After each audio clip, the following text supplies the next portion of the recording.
Good morning. Welcome back to Impact on a Tuesday morning. My guest today is Ken Saunderson. I think wearing two hats, well, maybe more. He's with the Golden Years Society and Fort McMurray Search and Rescue. Good morning, Ken. Good morning. I'm sorry my voice is a little scratchy today because I was acting on the steps by the bus depot downtown last night in a film, and they had me yelling at people, and so I'm I sound like I have a bad cold today. How are you? I'm fine, thank you. I got to ask, you've been here a long time. Yes. How many years again? Almost 45. Just a little bit. Yeah. This summer, is it different than any other summer? Is it hotter than it normally is, in your view? I mean, because I keep hearing that the climate is changing, but do you have a sense of that, being a long-time resident? The weather changes, from year to year, but you just go with whatever it is. Yeah, you wing it. Yeah. Because Saturday? It was so hot. 32 or 33 degrees in Fort McMurray, and I just wanted to die. And this morning it was +7. Yeah, I prefer that. You're from Saskatchewan originally. Correct, yes. And tell us about growing up in Saskatchewan. I grew up in Saskatoon. My parents both came from farming backgrounds, but by that time they had decided to move into the larger centers. So I did my elementary, high school, took 1 year of university in Saskatoon, and moved on to Regina and did my B.Ed degree there. So were you were you born and raised in Saskatoon, or did you start in or on a farm? Actually, I was born in Victoria, BC. Okay. My father was in the Navy. Oh, marvelous. And once he was out of the Navy, they moved back to Saskatchewan. They spent a few months on either of the farms, his parents or my mom's parents. And then my father got a job at the Robin Hood Flour Mill in Saskatoon. And he stayed there his whole career. Wow. So we grew up in Saskatoon, myself and 4 siblings. And a brother and 3 sisters, and so we all managed to get through our schooling there. It's been a long time since you lived in Saskatchewan, but do you have that same feeling that I have, because I just came back from there? It just feels, you feel like a little bit like home when you go back. Yeah, it's the old country. Yeah, exactly. Yes. Mm-hmm. So at some point, so you got your B.Ed and you started presumably teaching. At what point did you end up in Fort McMurray, and what did you start doing when you came here? We came in 1972 to Peter Pond High School. Well, it was senior high school. And I was, at that point, the only full-time high school math teacher in town. And there were other people teaching math, of course, but I was the only full-time one. And then Peter Pond reverted back to a junior high school when the Comsted High School was built. We moved in here in January of 1977. And so I taught math there for, I guess, about 3 years, and then I moved on to Birchwood School as a vice principal for 3 years, went to Clearwater School as a vice principal for 1 year, back to Comsted High School as a vice principal for 10 years, went to Westwood High School as a vice principal for 2 years, and back to Comsted High School as the principal. Wow, and how long were you principal here before you retired? Well, I was 5 years as principal at Comp, and then I went into district office for a couple of years, and then retired from there. So for the young people listening, you say Peter Pond School, and they're going, what was that? Where was Peter Pond School? Peter Pond School is about where the downtown Safeway parking lot is now. Oh, it faced Franklin Avenue. The cairn that's down by the Sny was right in the front yard of Peter Pond School. When you think back to the old Fort McMurray, 1972, and compare it to the Fort McMurray of today, how would you describe how much has changed? In 1972, there were 7,800 people in town. Everything was in the valley. There were no subdivisions outside of it. When I was leaving Regina to come to Fort McMurray, I wanted to ship some things by sea and rail. And I asked the driver to package his stuff up and send it to Fort McMurray. He looked in his list and he said, "Fort McMurray, we don't go there." So I suggest they try waterways. Oh yeah, we go there. So waterways in Fort McMurray were what the town was at that time. Man, so much has changed. Yep. You spent how many years as a teacher, administrator? 32. And I ask this question of teachers today, but why did you love that? Why did you love education? I guess part of when I was growing up and got involved, I had a son that was involved with hockey. And just before that, my brother was quite involved with it too. And there was one year that his hockey team needed coaching staff, so I decided to help with that. So it ended up, my wife and I ended up being the coaches for my brother's team. And I got to, I guess, enjoying being with the younger people.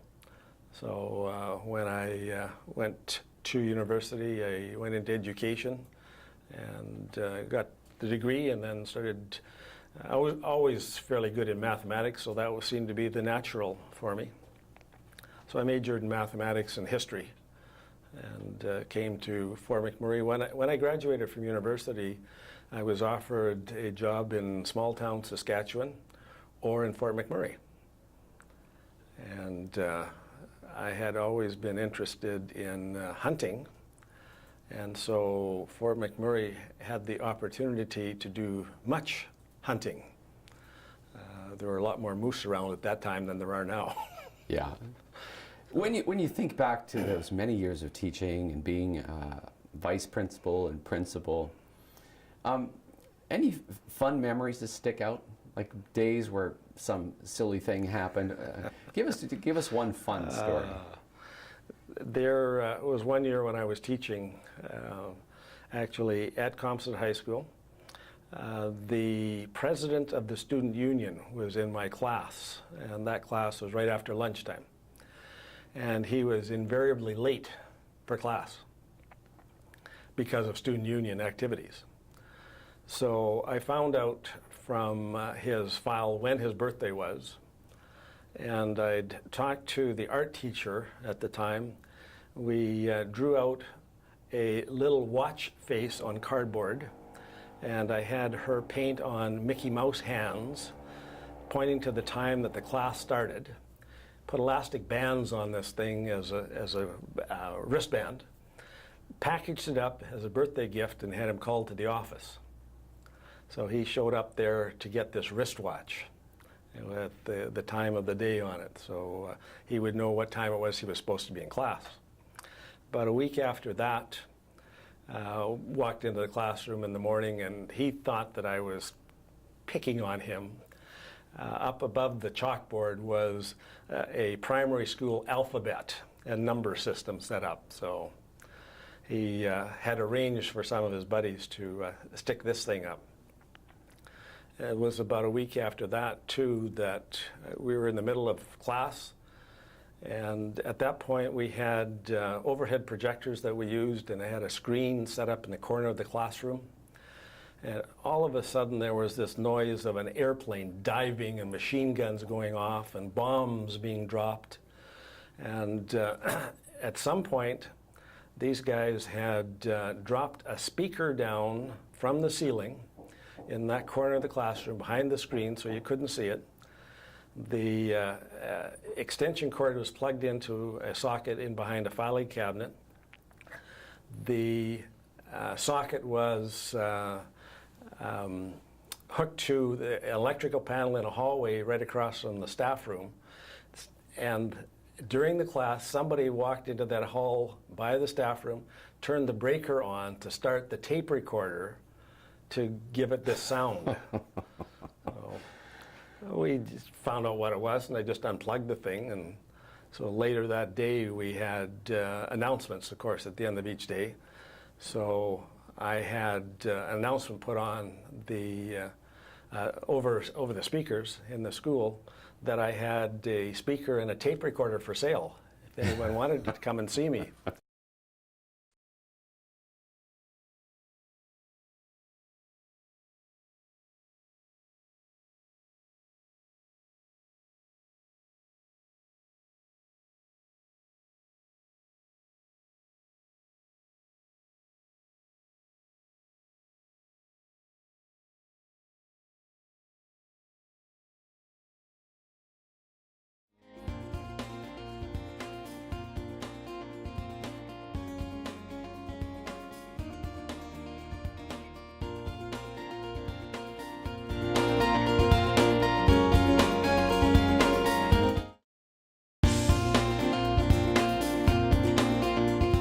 welcome back. And just a quick reminder, if you ever want to watch some of the previous episodes, we do have all of them on the United Way website. And I know our friends here at Shaw TV, Fort McMurray, have it on their YouTube channel as well. Lots of terrific information. And today we have Ken Saunderson joining us. Ken is with the Fort McMurray Search and Rescue, the past president of the organization. Past president. But I remember you were talking about how you got involved, and I think, if I recall, it was shortly after you retired. You were, was it at a trade show that you ran into Fort McMurray Search and Rescue? That's correct, yeah. What happened? The year I was retiring, I went to the trade show and saw the booth set up for search and rescue, and I thought, well, I like the outdoors. I quad and hunt and do those kinds of things, so maybe there was a way that I could be involved with search and rescue. So I signed up and went to some of their meetings and sat in and listened to what was going on and what they were doing and what their plans were and all that sort of thing. And as time went on, I got more involved in it. At one point, they needed a treasurer, so I volunteered to do that. And then just from there, it sort of expanded. The roles changed, of course. In Fort McMurray, people are coming and going all the time. So other opportunities presented themselves, and for a while I was equipment manager along with John Brittle, who used to teach at Keano College here, and two retired guys, so we had time to look after things there.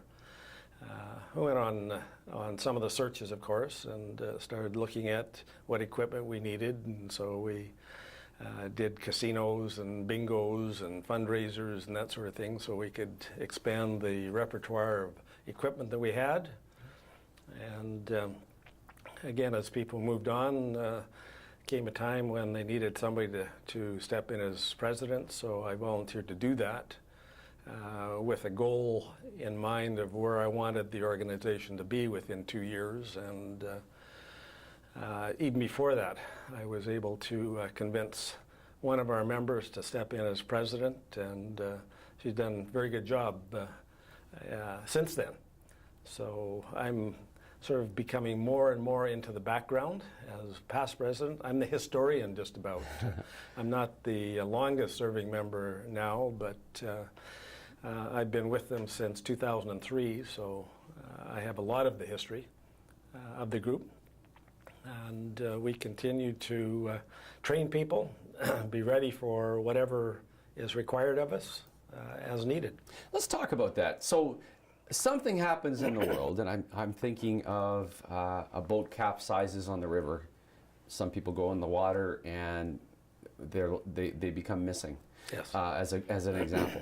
So the role of Fort McMurray Search and Rescue, at what point do the authorities, the RCMP, fire, etc., call you guys in? And so what is your specific role? We are tasked by either the RCMP or the municipality whenever we're needed. We can't take on an activity on our own. So people can't just call us. They have to do that through the RCMP. What will normally happen is the RCMP will exhaust the immediate avenues of search. Sometimes if it's a missing person, they'll make sure they check with friends or check with people where they may have gone. When it's out in the wilderness, there may be trappers' cabins in the area that they may check on first. And if that in a quick search doesn't result in anything, then they may contact the search and rescue. And supposedly we should be able to get a crew together within 20 minutes and be ready to start searching within an hour. 20 minutes? Within 20 minutes. How the heck do you do that? Well, it's sometimes difficult. Yeah. Because people are all over the place. Sure. And as the municipality gets bigger, we sometimes have to travel a little further than we used to. But the idea is that we should be able to go within an hour. Much of search and rescue, though, is sort of like the military. It's hurry up and wait. So we may get ready and staged and have to wait for various situations to occur before we actually activate. Do the volunteers that go through your training program and are fully prepared to to engage when a situation comes up. Do they have that kind of flexibility in their work that if something comes up, boom, they can shift and move into a volunteer role on a moment's notice? Or do you have to then rely on people that happen to be on days off? Basically, for the most part, you rely on people who are on days off. Okay. There are some people that have arrangements with their employer that they can take the time if it's an actual search. Just depends, because so many people here are on shift work. There's always some people available and some people not. So we just hope that we have enough people with the training needed to be able to activate. How did the fire affect Fort McMurray Search and Rescue and your volunteers, and were you able to somehow engage in that event, or were you all really just dealing with the disaster personally? Initially, there were half a dozen of us or so that were involved at MacDonald Island in registering evacuees. And when Mac Island got evacuated, we went to Anzac and re-registered people. So we were doing that until about 3:30 a.m. On the Wednesday morning. And then we finished going through the crowd that was there, and then we were just told to stand down, find a cot, and get some sleep. And after that, we very much weren't involved directly. We kept in touch with our members throughout the time of the evacuation. And then once people started returning, the Rubicon group was asked to help search some of the burned out areas, and search and rescue members volunteered to help Rubicon. So some of our members were involved in that search of the burned out areas as well, with the full hazmat suits and so on. If you're not aware, Fort McMurray Search and Rescue is actually one of our United Way partner agencies. Yes. And obviously you guys are having a tremendous impact. We talk about impact all the time, but when you have a family that's lost a loved one out in the bush, or in the case of the initial staging at Mac Island and at Anzac, you guys were on the front lines for that first part of this incredible event. What does that United Way funding mean to your organization? It allows us to do some of the training that is necessary. All of our members have to do the basic training. It's about a 40-hour course, including a 24-hour outdoor campout before they can go on any searches. And then beyond that, we do specialized training. You can't go searching on a quad unless you've had the quad safety course. Same with snowmobiles or UTVs. We've got a swiftwater group that can be called to do rescues on rivers. We do courses in man tracking, so that we can actually track people who may get lost in the bush. Set up where we have team leaders, so they can take a small group out and search in one particular area. We communicate back and forth either by cell phone or radios. We've got a radio booster tower that we can take out on our quads and set up in a remote location to help us with our radio communication. Sounds like a great activity and a way to give back for people that love the outdoors. Yes, like it just sounds awesome. Are you constantly looking for volunteers and people interested in being trained? Sure, yeah, definitely. The turnover is fantastic here. We're consistently training. We go through that basic training 3 or 4 times a year, just because we have new people that come in. People change jobs, their focus changes. Sometimes their health won't let them continue doing the same kinds of things. Now, at my age, I don't go pounding bush the way that I used to when I first started, but I'm sort of You're in the about 50, background. 55, somewhere in there? Yeah, little on the high side of that one, but yeah. So I do some of the organizing and that sort of thing. Yeah. Ken Saunderson is our guest this morning. Before we go to break, Ken, if somebody is interested that's listening to this, man, I love the outdoors, I'd love to give back in this way, what is the best way for them to engage and connect with